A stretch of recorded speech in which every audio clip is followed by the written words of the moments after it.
বকো ছৈগাঁও সমজিলা অন্তৰ্গত চৌধুৰীৰ পৰা ভালাডুবি গাঁৱত নিৰুদ্দেশ ৩৫ বছৰীয়া গীতা ৰাভা প্ৰতাপ ৰাভাৰ সহধৰ্মিনী তথা 2 সন্তানৰ মাক গীতা ৰাভা যোৱা দীপাৱলীৰ দিনাৰ পৰাই হৈ আছে নিৰুদ্দেশ। উক্ত দিনা বামুণী গাঁৱত অনুষ্ঠিত হোৱা নাট প্ৰদৰ্শন চাবলৈ যাওঁ বুলি দুপৰীয়াই ফোন কৰি যি ওলাই গ'ল, তাৰ পিছত আৰু গীতা ৰাভাৰ কোনো সন্ধানেই পোৱা নাই।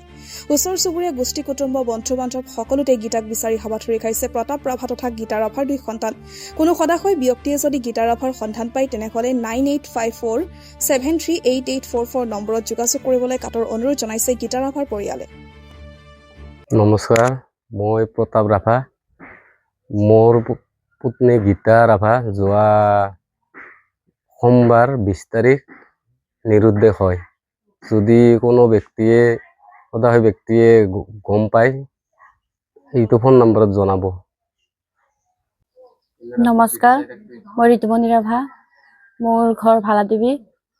যোৱা দেৱালীৰ দিনাখন সোমবাৰে মোৰ মা বামুণীগাঁও যাম বুলি ঘৰত কৈ গৈছিল।